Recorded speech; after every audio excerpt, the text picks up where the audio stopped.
불자님들, 법우님들, 오늘 이 자리에 함께 해주셔서 깊은 감사를 드립니다.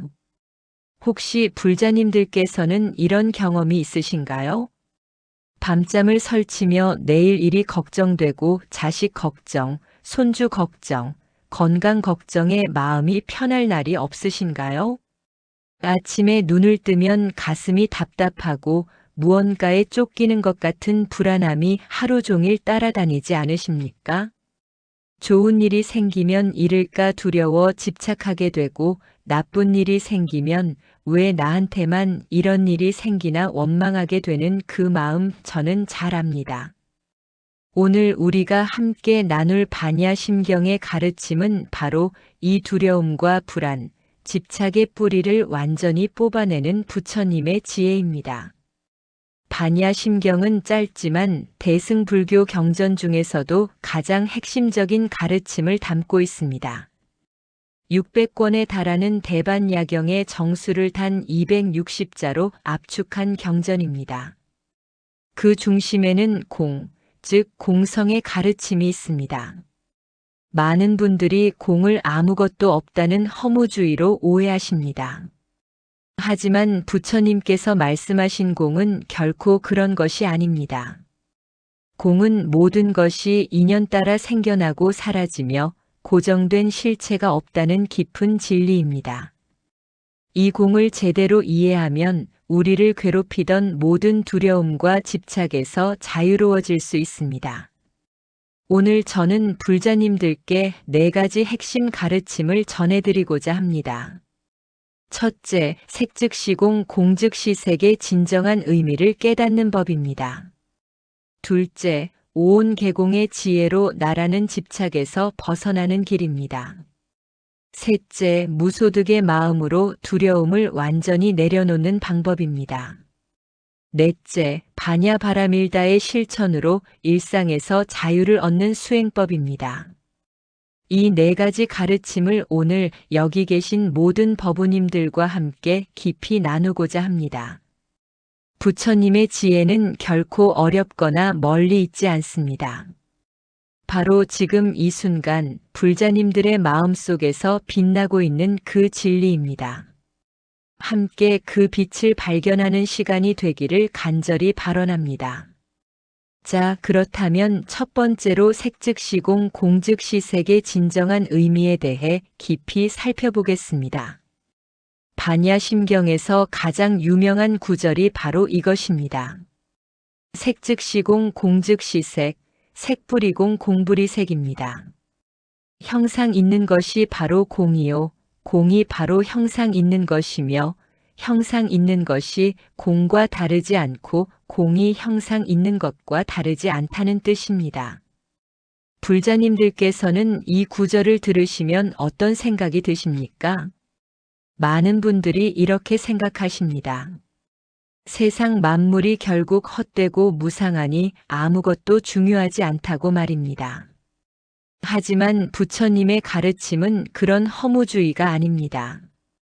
석가모니 부처님께서는 깨달음을 얻으신 후 이렇게 말씀하셨습니다. 모든 법은 인연 따라 생겨나고 모든 법은 인연 따라 사라진다. 우리 대사무는 이것을 항상 그렇게 말씀하신다. 이것은 연기법송으로 불리는 가르침입니다. 색즉시공의 의미는 우리가 보고 만지고 느끼는 모든 현상들이 고정된 실체가 없다는 것입니다. 예를 들어 생각해 보십시오. 불자님들 앞에 아름다운 꽃 한 송이가 있습니다. 이 꽃은 어디서 왔습니까? 씨앗이 있었고 흙이 있었고 물과 햇빛과 공기가 있었습니다. 농부의 손길이 있었고 꽃을 키운 시간이 있었습니다.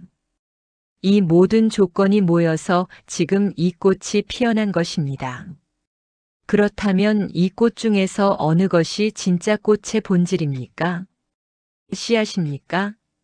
흙입니까? 물입니까? 햇빛입니까? 아니면 이 모든 것을 합친 것입니까? 찾아보면 꽃 자체의 독립적인 실체는 어디에도 없습니다. 모두 인연 따라 모인 조건들의 조합일 뿐입니다. 이것이 바로 공입니다. 그렇다면 공즉시색은 무엇입니까? 공하기 때문에 오히려 모든 현상이 나타날 수 있다는 뜻입니다. 만약 꽃에 고정된 실체가 있다면 씨앗에서 싹이 되고 줄기가 되고 꽃이 피는 변화가 불가능할 것입니다. 실체가 없기에 공하기에 끊임없이 변화하고 새로운 모습으로 나타날 수 있는 것입니다.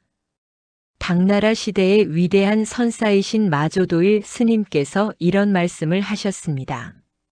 평상심이 바로 도다. 이 말씀은 색즉시공 공즉시색의 또 다른 표현입니다. 특별한 것을 찾으려 하지 말고 지금 이 순간 있는 그대로를 보라는 것입니다. 차를 마실 때는 차를 마시고 밥을 먹을 때는 밥을 먹는 그 평상심 속에 진리가 있습니다. 불자님들, 이것을 우리 일상에 어떻게 적용할 수 있을까요? 예를 들어 자식 걱정을 해보십시오.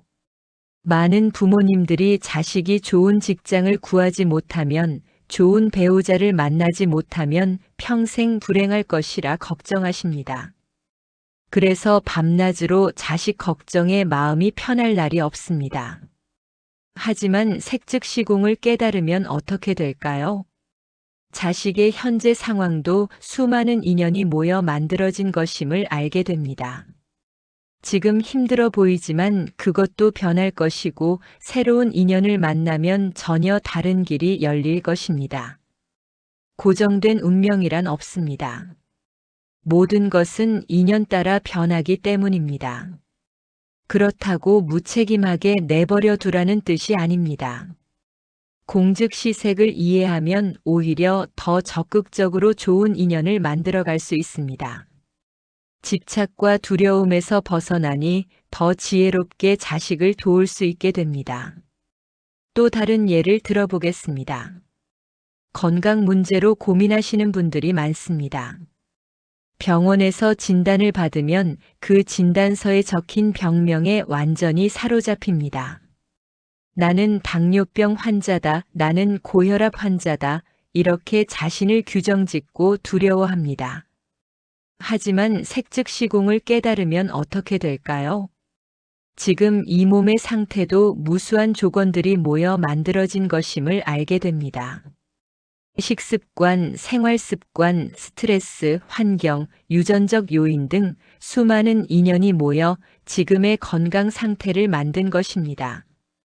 그렇다면 이 조건들을 바꾸면 건강도 바뀔 수 있다는 희망이 생깁니다.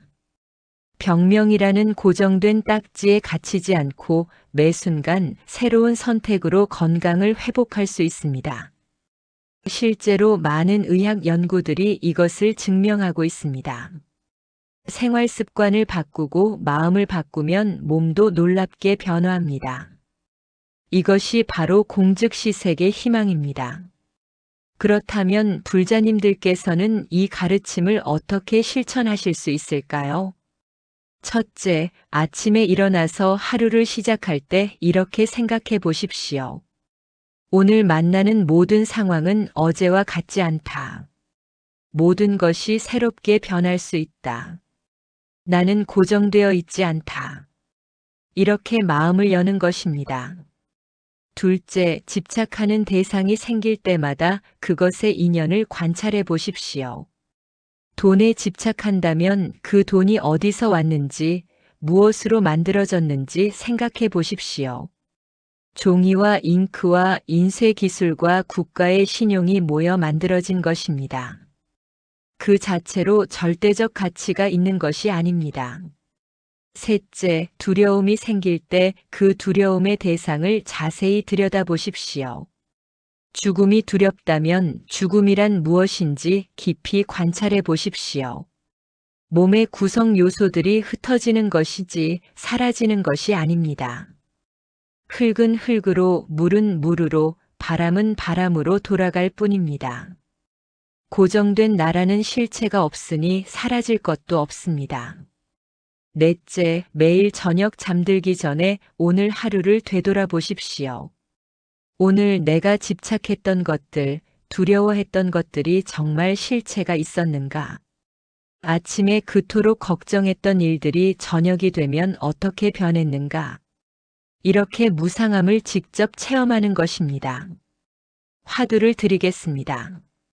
지금 이 순간 불자님께서 가장 집착하고 있는 것은 무엇입니까? 그것은 정말 고정된 실체가 있습니까? 그것을 구성하는 인연들을 하나하나 살펴보십시오.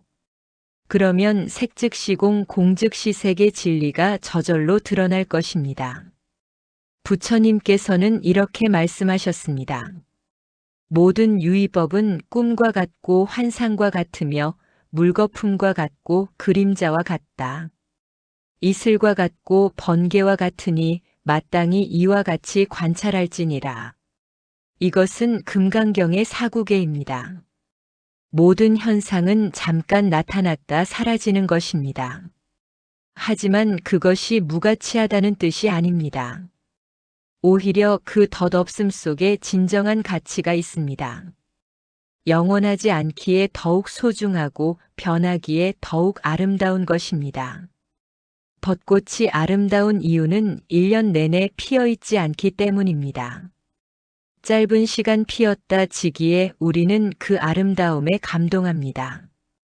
만약 벚꽃이 사계절 내내 변하지 않고 피어 있다면 우리는 그것에 감동하지 못할 것입니다. 무상하기에 아름답고 공하기에 소중한 것입니다. 이것을 깨닫는 것이 색즉시공 공즉시색의 진정한 지혜입니다. 두 번째로 오온계공의 가르침으로 나라는 집착에서 벗어나는 법을 말씀드리겠습니다. 반야심경은 이렇게 시작합니다. 관자재보살이 깊은 반야바라밀다를 행하실 때 오온이 모두 공함을 비추어 보시고 일체의 고액을 건너셨다. 여기서 오온이란 우리 존재를 구성하는 5가지 요소를 말합니다. 색온, 수온, 상온, 행온, 식온입니다. 색온은 우리의 물질적 몸을 말합니다. 수온은 느낌과 감각을 말합니다. 상온은 생각과 개념을 말합니다. 행온은 의지와 행위를 말합니다. 식온은 의식과 인식을 말합니다. 부처님께서는 이 5가지가 모두 공하다고 말씀하셨습니다. 무슨 뜻일까요? 우리가 나라고 생각하는 것은 사실 이 5가지 요소가 일시적으로 모인 것에 불과하다는 것입니다. 고정되고 영원한 나라는 실체는 어디에도 없습니다. 당나라 시대의 조주선사께서 이런 일화가 있습니다.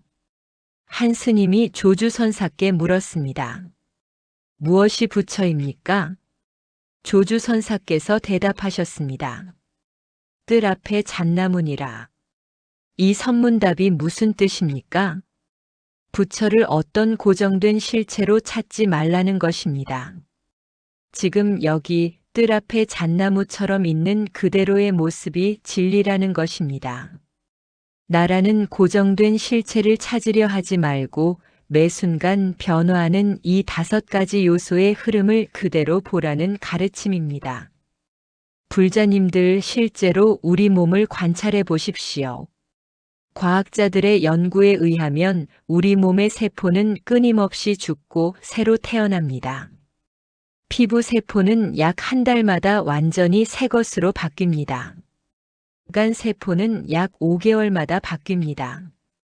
뼈 세포조차도 10년이면 완전히 새 것으로 교체됩니다. 그렇다면 10년 전의 나와 지금의 나는 같은 사람입니까? 물질적으로는 완전히 다른 세포로 구성되어 있습니다. 그럼에도 우리는 나라는 연속성을 느낍니다. 이것이 바로 착각입니다. 강물을 생각해 보십시오. 한강이라고 부르지만 강을 흐르는 물은 매 순간 달라집니다. 지금 보는 물과 1초 후에 보는 물은 완전히 다른 물입니다. 그럼에도 우리는 그것을 한강이라고 부릅니다. 우리의 몸과 마음도 마찬가지입니다. 매 순간 변하고 흐르지만 우리는 그것을 나라고 착각합니다. 수온, 즉 느낌도 마찬가지입니다. 지금 기쁘다가도 잠시 후면 슬프고 화났다가도 금방 잊어버립니다. 느낌은 끊임없이 일어났다 사라집니다. 아침에 일어나 거울을 보며 기분이 좋았는데 점심때 누군가의 말 한마디에 기분이 상합니다. 저녁이 되면 맛있는 음식을 먹고 다시 기분이 좋아집니다. 이 느낌들 중에서 어느 것이 진짜 나의 느낌입니까? 모두 조건에 따라 일어났다 사라지는 것입니다. 상온, 즉 생각도 마찬가지입니다. 어릴 때 생각과 지금의 생각이 같습니까? 10년 전에 중요하다고 생각했던 것이 지금도 중요합니까? 생각은 끊임없이 변합니다.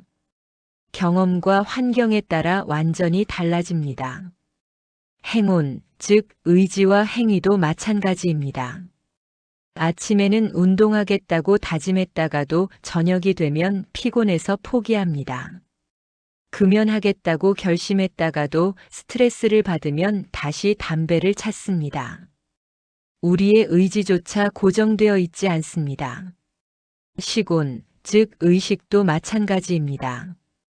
깨어있을 때의 의식, 꿈꿀 때의 의식, 깊은 잠에 빠졌을 때의 의식이 모두 다릅니다. 술을 마시면 의식이 흐려지고 약을 먹으면 의식이 변합니다. 고정된 의식이란 없습니다. 그렇다면 이 5가지 중에서 어느 것이 진짜 나입니까? 찾아보면 어디에도 고정된 나는 없습니다. 모두 조건에 따라 모였다가 흩어지는 현상일 뿐입니다. 이것을 깨닫는 것이 바로 오온개공입니다. 부처님께서는 이렇게 말씀하셨습니다. 비구들이여 색은 무아이고 수는 무아이고 상은 무아이고 행은 무아이고 식은 무아이니라. 만약 색이 나라면 색은 병들지 않을 것이요 색을 이렇게 되게 하고 이렇게 되지 않게 할 수 있을 것이니라. 이것은 상응부 경전의 말씀입니다. 우리가 몸을 나라고 생각한다면 우리 마음대로 조종할 수 있어야 합니다. 늙지 않게 하고 병들지 않게 하고 죽지 않게 할 수 있어야 합니다. 하지만 그럴 수 없습니다. 몸은 저절로 늙고 병들고 죽습니다. 그것이 나라면 나는 나를 통제할 수 없다는 모순이 생깁니다. 따라서 몸은 나가 아닙니다. 느낌, 생각, 의지, 의식도 마찬가지입니다. 우리 마음대로 되지 않습니다. 슬프지 않으려 해도 슬픔이 일어나고 화내지 않으려 해도 화가 납니다. 나쁜 생각을 하지 않으려 해도 나쁜 생각이 떠오릅니다. 그것들이 진짜 나라면 내가 완전히 통제할 수 있어야 합니다. 하지만 그럴 수 없습니다. 따라서 그것들도 나가 아닙니다. 그렇다면 나는 어디에 있습니까? 나라는 것은 이 5가지 요소에 붙인 이름일 뿐 실체가 없습니다. 마치 수레를 생각해 보십시오. 바퀴, 축, 몸체, 손잡이 등 여러 부품이 모여 있습니다. 이것들 중에서 어느 것이 진짜 수레입니까? 바퀴만으로는 수레가 아니고 축만으로도 수레가 아닙니다. 모든 부품을 다 분해하면 수레는 어디에도 없습니다. 수레란 그저 여러 부품이 모인 것에 붙인 이름일 뿐입니다. 우리의 몸과 마음도 마찬가지입니다. 나라는 것은 오온이 모인 것에 붙인 이름일 뿐 실체가 없습니다. 그렇다면 이것을 깨닫고 나면 어떻게 될까요? 나라는 집착에서 벗어나게 됩니다. 내 자존심, 내 명예, 내 소유물에 대한 집착이 사라집니다. 누군가 나를 비난해도 상처받지 않습니다. 비난받는 고정된 나라는 실체가 없기 때문입니다. 재산을 잃어도 절망하지 않습니다. 그것을 소유하는 영원한 나라는 실체가 없기 때문입니다. 죽음도 두렵지 않습니다. 죽을 고정된 나라는 실체가 없기 때문입니다. 불자님들께서 이것을 어떻게 실천하실 수 있을까요? 매일 아침 일어나서 거울을 보실 때 이렇게 관찰해 보십시오. 이 얼굴은 어제와 같지 않다. 어제보다 조금 더 늙었다. 10년 전과는 완전히 다르다. 이것이 진짜 나인가? 이렇게 몸의 무상함을 관찰하십시오. 하루 중에 감정이 일어날 때마다 이렇게 관찰해 보십시오. 지금 화가 났다. 하지만 이 화도 잠시 후면 사라질 것이다. 아침에 기쁨도 사라지고 점심에 짜증도 사라졌다. 이 느낌들이 진짜 나인가? 이렇게 느낌의 무상함을 관찰하십시오. 생각이 떠오를 때마다 이렇게 관찰해 보십시오. 지금 이런 생각이 떠올랐다. 하지만 조금 전에는 다른 생각을 했다. 10년 전에는 전혀 다른 생각을 했다. 이 생각들이 진짜 나인가? 이렇게 생각의 무상함을 관찰하십시오. 특히 자존심이 상하거나 화가 날 때 이렇게 생각해 보십시오. 지금 상처받은 것은 무엇인가? 내 자존심이라고. 그 자존심은 어디에 있는가? 몸속 어디에 있는가? 마음속 어디에 있는가? 찾아보면 어디에도 실체가 없다. 그저 내가 만든 관념일 뿐이다. 이렇게 관찰하면 화가 저절로 사라집니다. 또한 좌선할 때 이렇게 수행해 보십시오. 편안하게 앉아서 호흡을 관찰합니다. 들숨과 날숨을 지켜봅니다. 그리고 생각이 떠오르면 그것을 그저 지켜봅니다. 이것은 내 생각이 아니다. 저절로 떠오르는 현상일 뿐이다. 나는 이것을 통제하지 못한다. 이렇게 관찰하면서 나와 생각을 분리시킵니다. 느낌이 일어나면 그것도 그저 지켜봅니다. 이것은 내 느낌이 아니다. 저절로 일어나는 현상일 뿐이다. 나는 이것을 통제하지 못한다. 이렇게 관찰하면서 나와 느낌을 분리시킵니다. 매일 이렇게 수행하면 점차 나라는 집착에서 벗어나게 됩니다. 선사들께서는 이것을 화두로 제시하셨습니다. 부모가 나기 전 본래 면목이 무엇인가?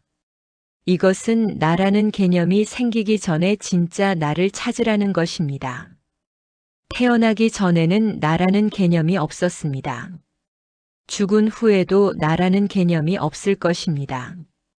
그렇다면 지금 이 나라는 것은 무엇입니까? 깊이 참고하십시오. 부처님께서는 이렇게 말씀하셨습니다. 일체의 고통은 집착에서 비롯된다. 집착이 없으면 고통도 없다. 오온이 공함을 깨닫는 것이 바로 일체 고액을 건너는 길입니다. 세 번째로 무소득의 마음으로 두려움을 완전히 내려놓는 방법을 말씀드리겠습니다. 반야심경에는 이런 구절이 있습니다. 보리살타는 반야바라밀다에 의지함으로 마음에 걸림이 없고 걸림이 없으므로 두려움이 없어서 뒤바뀐 헛된 생각을 멀리 떠나 구경열반에 이른다. 여기서 핵심은 무소득입니다. 얻을 것이 없다는 뜻입니다. 많은 분들이 이렇게 생각하십니다. 무언가를 얻어야 행복해질 수 있다고 말입니다. 돈을 더 벌어야 행복하고 명예를 얻어야 행복하고 건강을 지켜야 행복하다고 생각합니다. 하지만 부처님의 가르침은 정반대입니다. 얻을 것이 없다는 것을 깨달을 때 진정한 자유와 행복이 옵니다. 왜 그럴까요?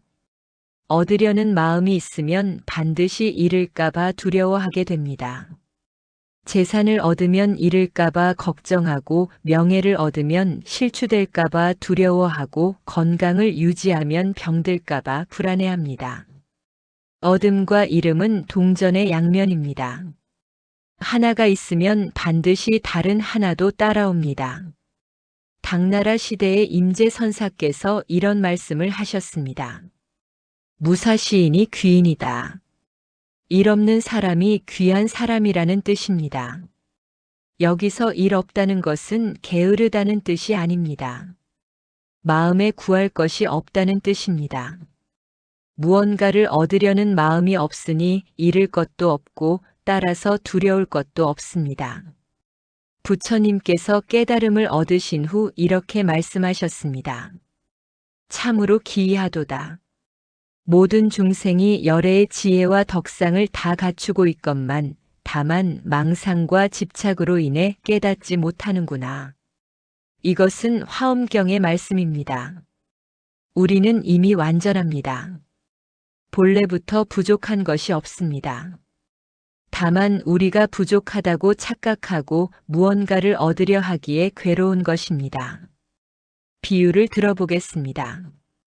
목이 마른 사람이 신기루를 보고 물이라고 착각합니다. 그래서 그 신기루를 향해 달려갑니다. 하지만 가까이 가면 신기루는 사라지고 다시 멀리 나타납니다. 그는 평생 신기루를 쫓아다니며 목마름에 시달립니다. 만약 그가 신기루가 환상임을 깨닫는다면 어떻게 될까요? 더 이상 쫓아다니지 않을 것입니다. 그리고 진짜 물을 찾는 지혜로운 방법을 찾을 것입니다. 우리의 욕망도 마찬가지입니다. 우리는 행복이 외부에 있다고 착각합니다. 돈, 명예, 권력, 사랑 등 외부 대상을 얻으면 행복할 것이라 생각합니다. 하지만 그것들을 얻어도 잠시 기쁠 뿐 곧 다시 허전해집니다. 그래서 더 많은 것을 얻으려 합니다. 이것이 바로 신기루를 쫓는 것과 같습니다. 무소득을 깨달으면 이 신기루 쫓기에서 벗어납니다. 행복이 외부에 있지 않고 내 안에 이미 있음을 깨닫습니다. 불자님들께서는 이런 경험이 있으신가요? 젊었을 때는 돈을 많이 벌면 행복할 것이라 생각했습니다. 그래서 열심히 일하고 저축했습니다. 실제로 어느 정도 재산이 모이니까 행복했습니까? 처음에는 기뻤지만 곧 더 많은 돈이 필요하다고 느꼈습니다. 그리고 모아놓은 돈을 잃을까봐 불안해지기 시작했습니다. 사기를 당할까봐, 투자에 실패할까봐, 자식들이 낭비할까봐 걱정이 끊이지 않았습니다. 돈이 없을 때보다 더 불안해진 것입니다. 건강도 마찬가지입니다. 건강할 때는 당연하게 여기고 감사할 줄 몰랐습니다. 나이가 들어 여기저기 아프기 시작하니 건강의 소중함을 깨달았습니다.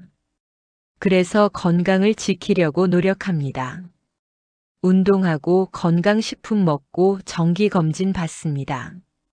하지만 그럴수록 더 불안해집니다.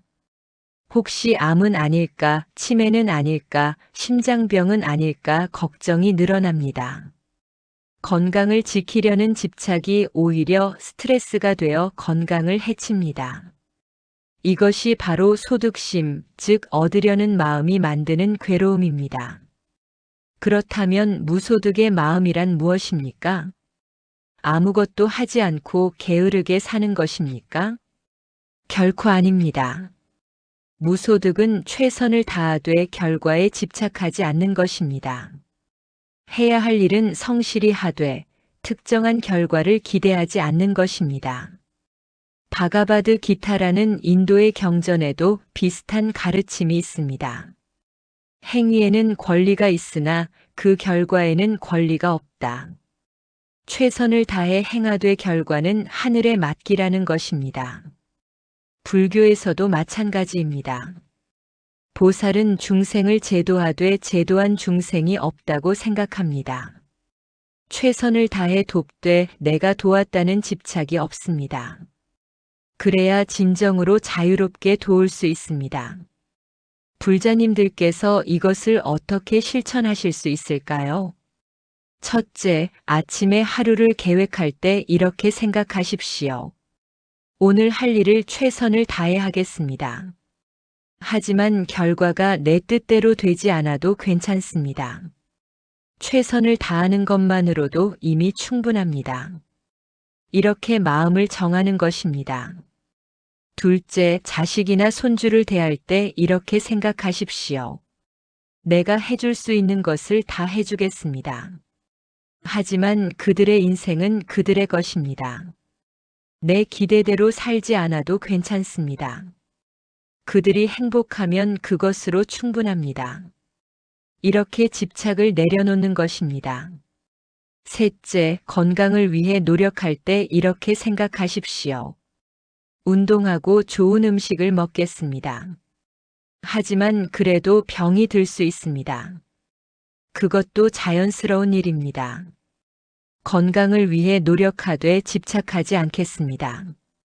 이렇게 자연스럽게 받아들이는 것입니다. 넷째, 재산을 관리할 때 이렇게 생각하십시오. 성실히 일하고 절약하겠습니다. 하지만 돈은 돌고 돕니다. 왔다가 가는 것입니다. 잃어도 괜찮습니다. 필요한 만큼은 다시 들어올 것입니다. 이렇게 여유를 갖는 것입니다. 좌선할 때도 무소득의 마음으로 하십시오. 많은 분들이 좌선을 하면서 깨달음을 얻으려고 합니다. 신통력을 얻으려고 합니다. 마음의 평화를 얻으려고 합니다. 하지만 그 얻으려는 마음이 오히려 장애가 됩니다. 조조도엔 선사께서 이런 말씀을 하셨습니다. 그냥 앉아라. 득도를 생각하지 말고 그냥 앉아라. 이것을 좌선의 핵심이라 하셨습니다. 아무것도 기대하지 말고 아무것도 얻으려 하지 말고 그냥 앉아 있는 것입니다. 그렇게 하다 보면 어느 순간 마음이 고요해집니다. 얻으려 하지 않았는데 오히려 얻어집니다. 이것이 무소득의 역설입니다. 밤에 잠들기 전에도 이렇게 생각해 보십시오. 오늘 하루 내가 무엇을 얻었는가? 재산, 명예, 건강. 이것들은 모두 일시적인 것입니다. 내일이면 달라질 수 있습니다. 진정으로 소중한 것은 이 순간 살아있다는 것입니다. 숨 쉬고 느끼고 생각할 수 있다는 것입니다. 이것만으로도 이미 충분히 복받은 것입니다. 부처님께서는 이렇게 말씀하셨습니다. 과거는 이미 갔고 미래는 아직 오지 않았다. 오직 현재만이 있을 뿐이다. 현재에 깨어 있으라. 과거에 얻었던 것을 그리워하지 말고 미래에 얻을 것을 기대하지 말라는 것입니다. 지금 이 순간에 충실하라는 것입니다. 이것이 바로 무소득의 실천입니다. 얻을 것도 없고 잃을 것도 없으면 두려울 것이 무엇입니까? 죽음도 두렵지 않습니다. 잃을 나라는 실체가 없기 때문입니다. 실패도 두렵지 않습니다. 지킬 명예나 자존심이라는 실체가 없기 때문입니다. 가난도 두렵지 않습니다. 본래 가진 것이 없었기 때문입니다. 이렇게 무소득을 깨달으면 모든 두려움에서 벗어납니다. 마음에 걸림이 없어집니다. 걸림이 없으니 자유롭습니다. 이것이 바로 반야심경이 말하는 무소득의 지혜입니다. 네 번째로 반야바라밀다의 실천으로 일상에서 자유를 얻는 수행법을 말씀드리겠습니다. 반야바라밀다는 지혜의 완성 혹은 지혜로서 피안에 이른다는 뜻입니다. 여기서 피안은 고통 없는 열반의 세계를 말합니다. 차안은 생사윤회의 세계, 즉 우리가 살고 있는 이 세상을 말합니다. 많은 분들이 피안을 죽어서 가는 천국이나 극락 정토로 생각하십니다. 하지만 부처님의 가르침은 다릅니다. 피안은 따로 있지 않습니다. 지금 여기 이 차안이 바로 피안입니다. 다만 우리가 그것을 보지 못할 뿐입니다. 육조 해능 대사께서 이런 말씀을 하셨습니다. 미혹한 사람은 피안을 추구하지만 깨달은 사람은 피안이 이미 여기 있음을 안다. 동쪽 기슭이 서쪽 기슭인 것을 말입니다. 방의 동쪽에서 서쪽을 바라보면 서쪽이 피안입니다. 하지만 서쪽에 가서 동쪽을 바라보면 동쪽이 피안입니다. 피안과 차안은 절대적인 것이 아니라 상대적인 것입니다. 마음이 바뀌면 차안이 곧 피안이 됩니다. 그렇다면 어떻게 마음을 바꿀 수 있습니까? 그것이 바로 바냐바라밀다의 수행입니다. 바냐바라밀다는 6가지 바라밀 중에서 가장 중요한 것입니다. 6가지 바라밀은 보시, 지계, 인욕, 정진, 선정, 그리고 바냐입니다. 보시는 베푸는 것입니다.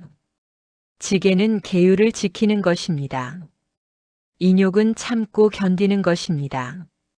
정진은 쉬지 않고 노력하는 것입니다. 선정은 마음을 고요히 하는 것입니다. 바냐는 지혜를 얻는 것입니다. 이 6가지 중에서 바냐가 없으면 나머지 5가지는 진정한 바라밀이 될 수 없습니다. 왜냐하면 바냐 없이 보시하면 공덕을 쌓으려는 집착이 생기기 때문입니다. 바냐 없이 지게하면 나는 계율을 잘 지킨다는 교만이 생깁니다. 바냐 없이 인욕하면 참는 자신과 참아주는 대상이라는 이원성이 생깁니다. 바냐 없이 정진하면 무언가를 얻으려는 욕심이 생깁니다. 바냐 없이 선정하면 선정에 집착하게 됩니다. 하지만 바냐의 지혜로 한다면 어떻게 될까요?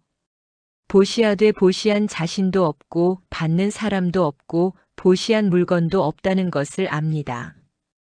이것을 삼륜청정이라고 합니다. 지게하되 지키는 자신도 없고 지켜야 할 계율도 없다는 것을 압니다. 인욕하되 참는 자신도 없고 참아야 할 대상도 없다는 것을 압니다. 정진하되 정진하는 자신도 없고 얻을 것도 없다는 것을 압니다. 선정하되 선정에 드는 자신도 없고 선정이라는 경지도 없다는 것을 압니다. 이렇게 바냐의 지혜로 하면 모든 수행이 집착 없는 진정한 바라밀이 됩니다. 부처님께서는 금강경에서 이렇게 말씀하셨습니다. 응무소주의 생기심이니라. 마땅히 머무는 바 없이 그 마음을 낼지니라. 어디에도 머물지 않고 마음을 내라는 것입니다. 보시할 때도 보시에 머물지 않고 지게할 때도 지게에 머물지 않고 인욕할 때도 인욕에 머물지 않는 것입니다. 이것이 바냐바라밀다의 실천입니다. 불자님들께서는 이것을 일상에서 어떻게 실천하실 수 있을까요? 먼저 보시바라밀부터 말씀드리겠습니다. 남을 도울 때 이렇게 생각해 보십시오. 내가 베푸는 것이 아니라 인연 따라 자연스럽게 흐르는 것이다. 받는 사람도 따로 있지 않고 주는 나도 따로 있지 않다. 모두 하나의 큰 흐름 속에 있을 뿐이다.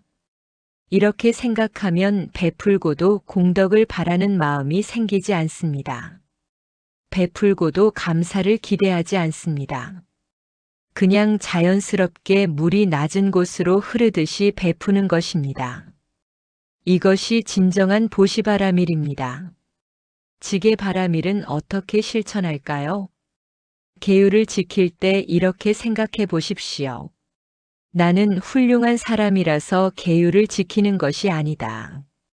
계율도 본래 고정된 실체가 없다. 다만 모든 생명을 해치지 않고 함께 평화롭게 살기 위한 약속일 뿐이다. 이렇게 생각하면 계율을 지키고도 교만해지지 않습니다. 계율을 어긴 사람을 보고도 비난하지 않습니다. 그저 자비로운 마음으로 바라볼 뿐입니다. 이것이 진정한 지게바라밀입니다.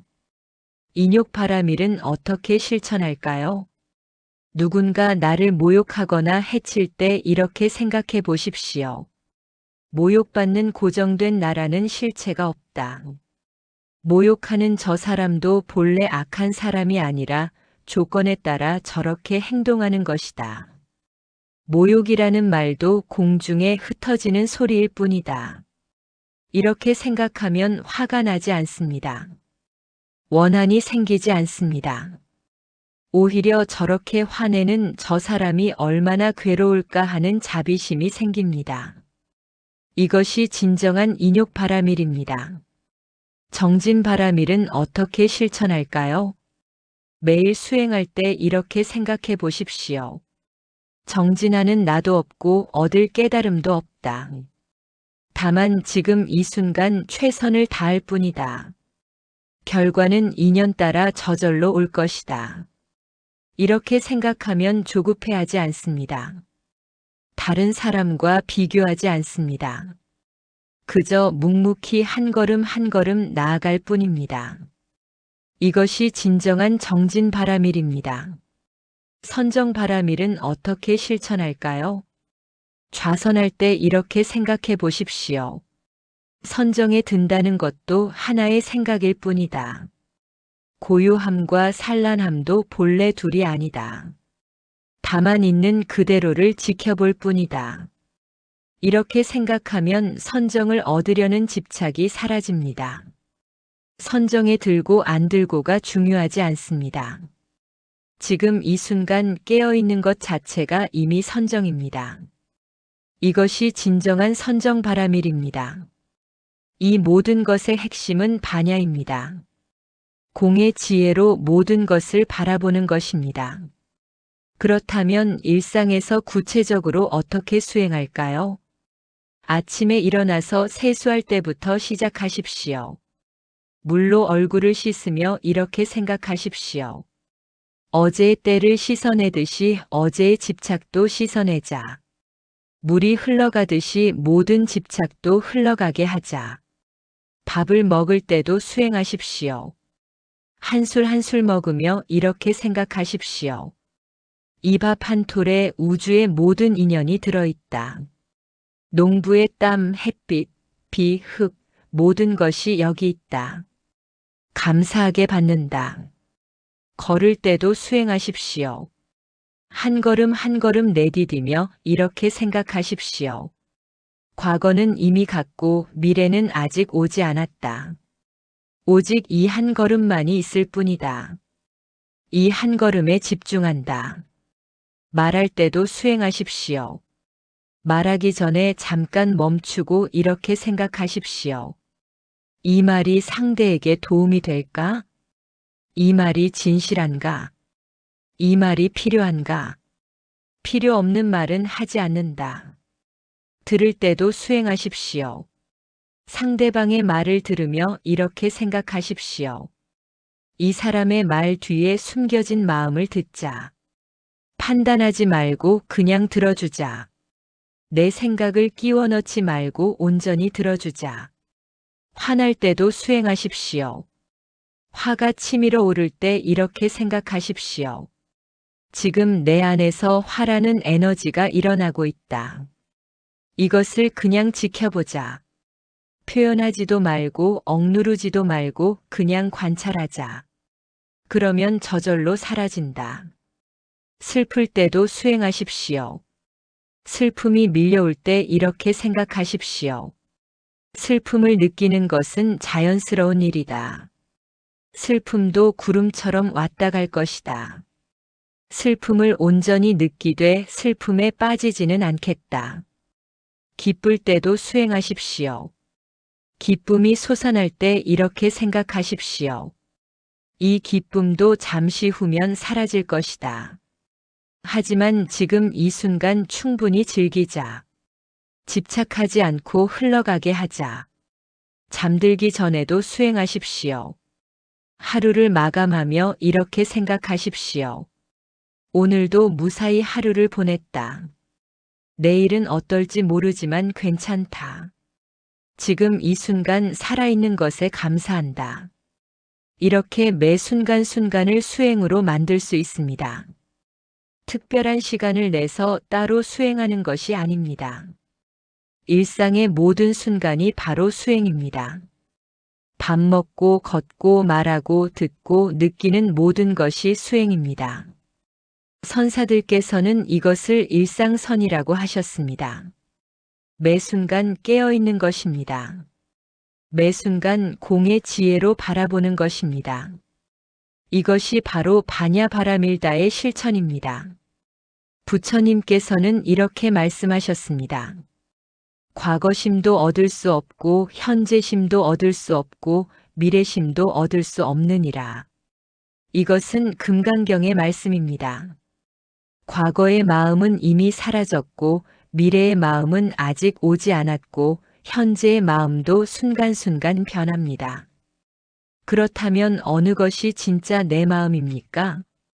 찾아보면 고정된 마음은 어디에도 없습니다. 하지만 그렇다고 마음이 없는 것은 아닙니다. 매 순간 살아 움직이는 이 마음이 있습니다. 이 마음을 있는 그대로 지켜보는 것이 반야바라밀다입니다. 불자님들, 오늘 우리가 함께 나눈 4가지 가르침을 다시 한번 되새겨 보겠습니다. 첫째, 색즉시공 공즉시색의 진리를 깨달았습니다. 모든 현상은 고정된 실체가 없으며 인연 따라 생겨나고 사라집니다. 공하기에 변화할 수 있고 변화하기에 희망이 있습니다. 둘째, 오온개공의 지혜로 나라는 집착에서 벗어나는 법을 배웠습니다. 나라고 생각하는 것은 5가지 요소가 모인 것일 뿐 고정된 실체가 없습니다. 이것을 깨달으면 자존심, 명예, 소유욕 등 모든 집착에서 자유로워집니다. 셋째, 무소득의 마음으로 두려움을 내려놓는 방법을 익혔습니다. 얻을 것도 없고 잃을 것도 없으면 두려울 것이 무엇입니까? 최선을 다하되 결과에 집착하지 않으면 진정한 자유를 얻습니다. 넷째, 반야바라밀다의 실천으로 일상에서 깨어있는 법을 배웠습니다. 특별한 수행이 따로 있지 않습니다. 매 순간 깨어서 공의 지혜로 바라보는 것이 바로 수행입니다. 이 4가지 가르침은 모두 하나로 연결되어 있습니다. 공을 깨닫고 무아를 깨닫고 무소득을 깨닫고 반야를 실천하는 것입니다. 이것이 바로 반야심경의 핵심입니다. 법우님들, 오늘 이 가르침이 여러분의 마음에 작은 씨앗이 되기를 바랍니다. 당장 완전히 깨닫지 못하더라도 괜찮습니다. 씨앗은 때가 되면 싹을 틔웁니다. 매일 조금씩 이 가르침을 되새기고 실천하십시오. 그러면 어느 날 문득 깨닫는 순간이 올 것입니다. 아, 이것이구나 하는 순간이 올 것입니다.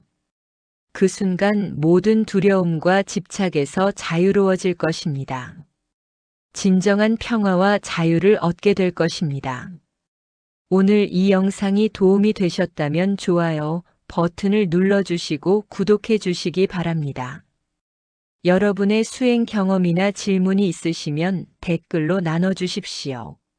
함께 나누고 함께 성장하는 것이 불자의 길입니다. 다음 영상에서는 더 깊은 가르침으로 찾아뵙겠습니다. 오늘 이 자리에 함께 해주신 모든 법우님들께 깊은 감사를 드립니다. 오늘 나눈 이 법문의 공덕이 모든 중생에게 두루 미치기를 발언합니다. 모든 중생이 괴로움에서 벗어나 진정한 자유와 평화를 얻기를 발언합니다. 불자님들 항상 건강하시고 평안하시기를 기원합니다. 나무 석가모니불, 나무 아미타불, 나무 관세음보살.